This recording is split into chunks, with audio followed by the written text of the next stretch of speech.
Le premier culte qu'Allah a mentionné dans le Coran, c'est la prière. La mention de la prière a été révélée dans la première sourate du Coran.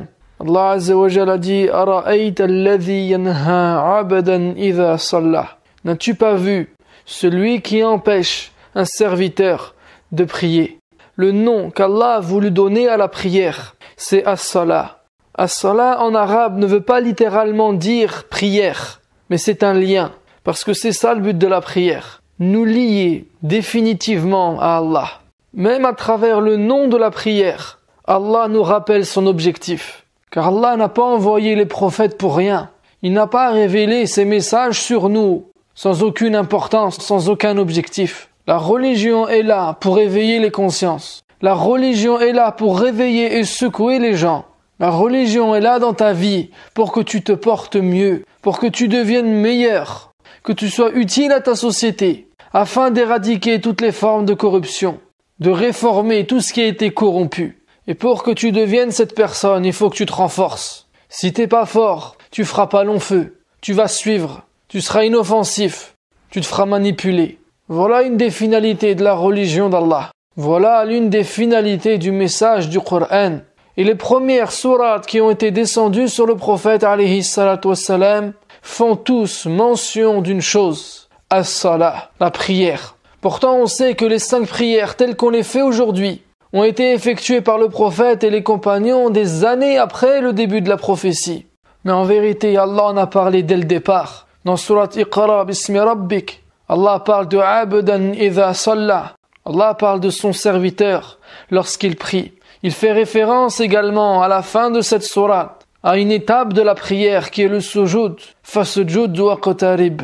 Prosterne-toi et rapproche-toi. Allah fait également référence à cette étape dans la deuxième sourate qui a été révélée dans Surat Al-Qalam, la numéro 68 aujourd'hui, lorsqu'il parle du sujoud, de la prosternation que les gens qui seront voués en enfer seront dans l'incapacité d'effectuer. Et pourquoi ils en seront incapables ce jour-là? Parce qu'on leur avait demandé de le faire sur terre, mais qu'ils n'ont pas voulu. Ils ont refusé. Allah mentionne également as-salat dans la troisième sourate qui a été révélée dans Surat Al-Muzammil, la 73, et également dans la sourate 74 Al-Muddathir, où on demandera aux gens de Saqar, ces gens qui seront dans un des châtiments de l'enfer, qu'est-ce qui vous a emmené à Saqar? Et ils répondront Lam nakun minal musallin, nous n'étions pas de ceux qui accomplissaient la prière.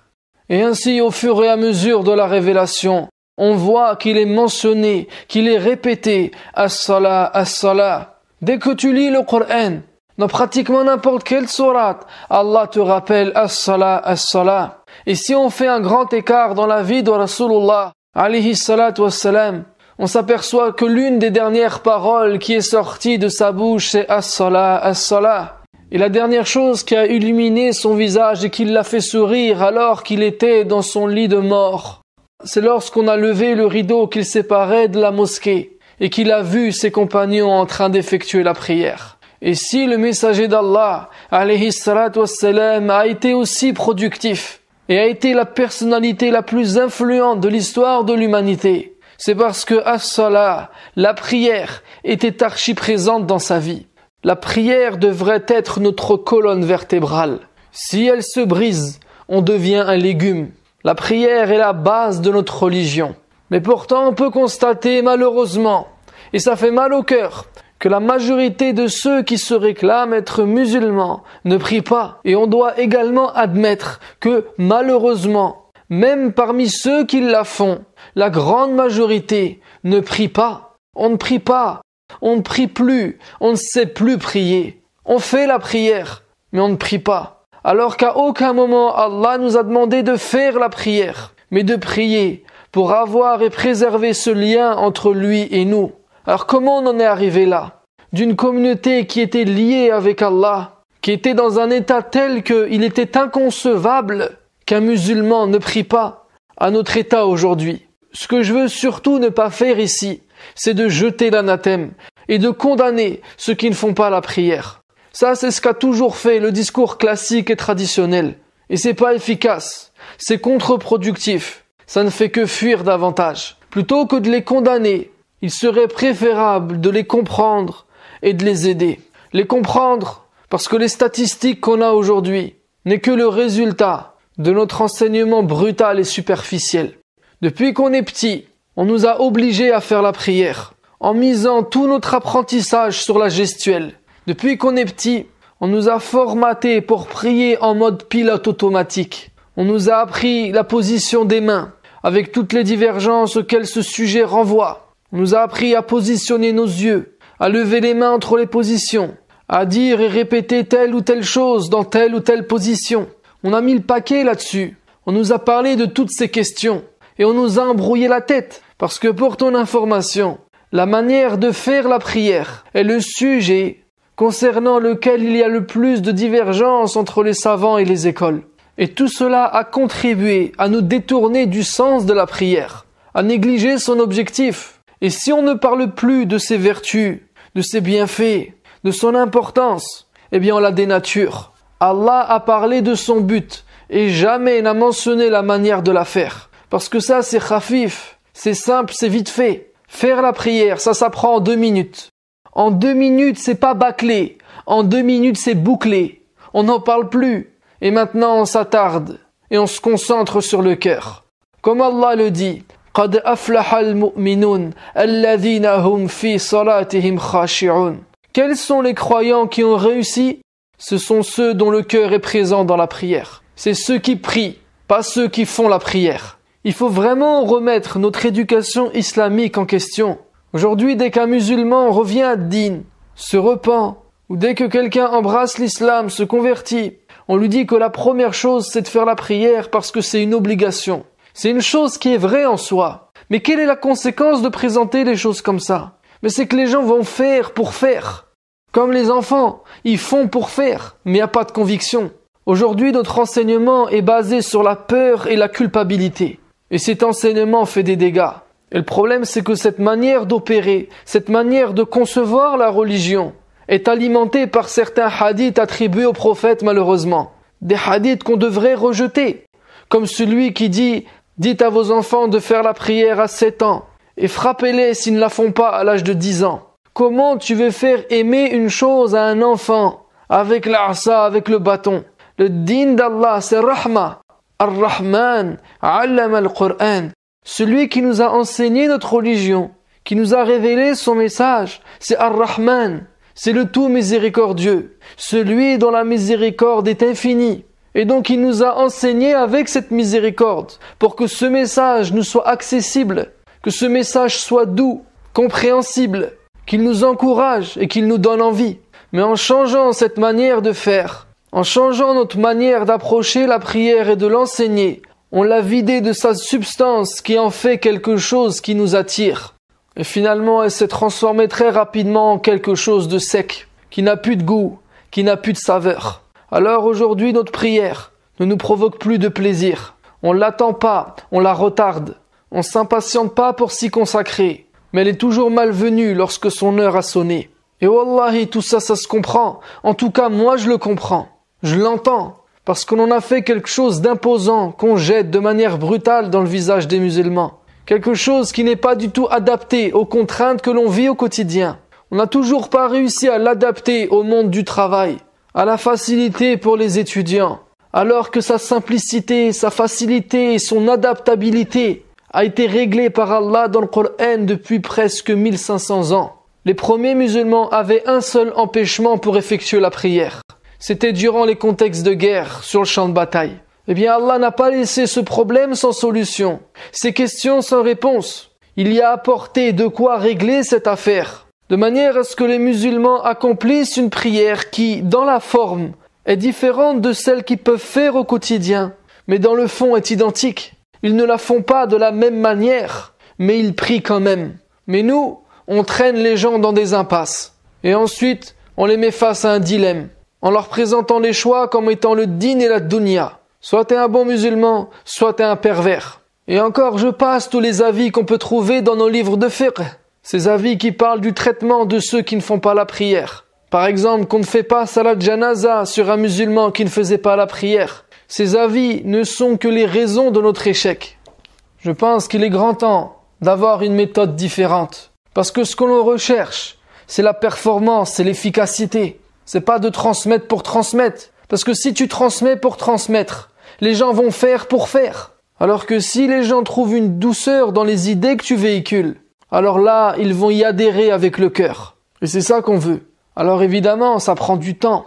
Parce que si tu veux qu'une nouveauté remplace une chose existante, il va falloir déconstruire. Et déconstruire les idées qu'on nous a rabâchées et martelées depuis qu'on est petit, ça prend du temps. C'est long. C'est pas dans une vidéo de 10 minutes que je vais t'expliquer tout ça. Mais il faut que tu sois prêt à prendre ce temps. Si aujourd'hui tu fais la prière, qu'importe depuis combien de temps, c'est que tu t'es engagé vis-à-vis d'Allah. Tu as un engagement vis-à-vis de lui, de prendre soin de ce cadeau qu'il t'a donné. Et même si tu ne pries pas aujourd'hui, mais juste que tu crois en lui, tu as également un engagement. L'engagement de préserver ce lien auquel tu tiens. Ce lien entre toi et lui. Car si tu crois sincèrement en lui, c'est que tu le veux, c'est que tu l'aimes, et donc que tu es prêt à pratiquer ce qu'il t'enseigne. Enfin, tout ça pour dire qu'on doit tous consolider cette base, renforcer ce pilier, optimiser notre prière, que ce soit au travers d'exercices, de formation, de méthodologie, on doit s'y consacrer en urgence. Bien sûr, si toi tu es complètement satisfait de ta prière, si tu l'effectues avec plaisir, si elle t'aide véritablement à communiquer avec Allah, si elle est pour toi, comme elle était pour Nabi sallallahu alayhi wa sallam, la prunelle de tes yeux, alors ce message n'est pas pour toi. Mais si tu te reconnais plutôt dans tout ce que je viens d'évoquer depuis le début de cet audio, alors mon conseil c'est de ne pas t'arrêter là, de continuer sur ta lancée. T'as validé déjà plusieurs étapes, en croyant en Allah, en te référant à son livre, en essayant de commencer à prier. Même si t'as abandonné, t'as quand même fait ces étapes. Le cheminement est bon. Et si ça a échoué, c'est pas le chemin qu'il faut remettre en question, mais c'est la méthode. Et ça, peut-être que tu y es pour rien. Peut-être tout simplement qu'on t'a mal informé. Et que si tu réapprends, ou qu'on te l'enseigne d'une manière différente, là ça va marcher. Ça portera ses fruits. Et wallahi, il n'y a pas un goût plus suave que celui du fruit de la prière. Être debout devant Allah, en réalisant devant qui on se tient. Être incliné devant Allah, en appréciant la chance que l'on a d'être là. Être prosterné devant Allah, en ressentant une chose indescriptible qui nous renforce. Et quitter la prière, en étant mutma'in, apaisé, en étant heureux. C'est ça que la prière nous propose de vivre 5 fois par jour. Et je sais combien il est difficile, en suivant ce qui nous a été présenté jusqu'à aujourd'hui, de vivre cette prière-là. Moi, j'ai commencé comme tout le monde, en faisant même les mêmes erreurs que tout le monde, en lisant les mêmes livres que tout le monde. Ce petit livre-là, le petit livre vert, pour apprendre aux enfants à faire la prière, les ablutions et tout ça. Moi aussi, je suis passé par là. J'ai lu ce livre à 14 ans, quand je me suis converti à l'islam. J'ai commencé comme tout le monde.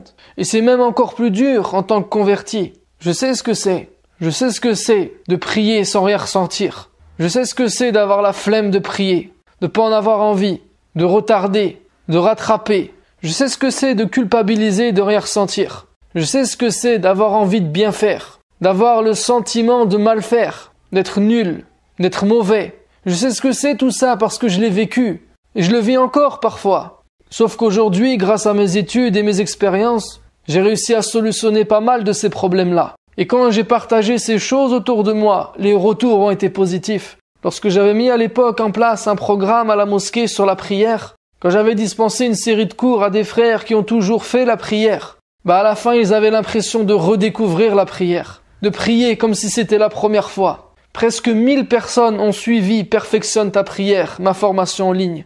Et les avis sont très positifs, les gens sont satisfaits. Oui, c'est vrai, il m'a fallu plus de 30 heures pour faire le tour de ce sujet. Mais à la finale, ça vaut le coup. J'ai des témoignages qui me disent « Avant, j'aimais faire la prière. Maintenant, j'aime la prière. Je me rends compte que je la connaissais pas. Et même si ces témoignages me font plaisir, wallahi, ils me surprennent pas. Ça ne m'étonne pas, parce qu'il n'y a rien d'extraordinaire là-dedans. Ce que j'ai fait, c'est que j'ai juste déplacé le curseur. J'ai démoli l'importance que l'on donnait aux détails. Et j'ai mis le doigt sur l'essentiel. Et à partir de là, la prière prend une autre dimension. Déjà, je donne de la valeur dans mes audios. Alhamdulillah, beaucoup se sont convertis à l'islam en les écoutant. Beaucoup pratiquent davantage, pratiquent mieux, ont repris la prière par exemple. Et j'ai abordé le sujet de la concentration dans la prière également dans un livre PDF que j'offre gratuitement à tous ceux qui le veulent. Dans ce livre, je te donne 70 conseils qui ont fait leurs preuves pour te concentrer dans la prière. Lis-les, teste-les, expérimente-les, tu verras que ça marche. Mais à travers mes formations en ligne, je peux me permettre de prendre le temps d'encore plus approfondir les choses, d'aller jusqu'au bout de mes idées. Donc forcément, les résultats sont encore plus conséquents. S'il t'intéresse, tu peux d'ailleurs le télécharger, le lien est dans la description de tous les audios que je publie sur YouTube. Wallahi, moi ce que j'attends, c'est pas qu'on me remercie, c'est juste de partager avec mes frères et sœurs. Parce qu'entre croyants et croyantes, il y a cet échange réciproque. Et ce que j'ai appris, je veux l'enseigner. Moi je sais combien de temps il m'a fallu pour apprendre tout ça, pour comprendre tout ça. Il m'a fallu des années, il a fallu que je répare beaucoup d'erreurs. Il a fallu que je dépense dans des livres, dans des voyages. Donc je sais que tout seul c'est fastidieux, c'est vraiment pas évident.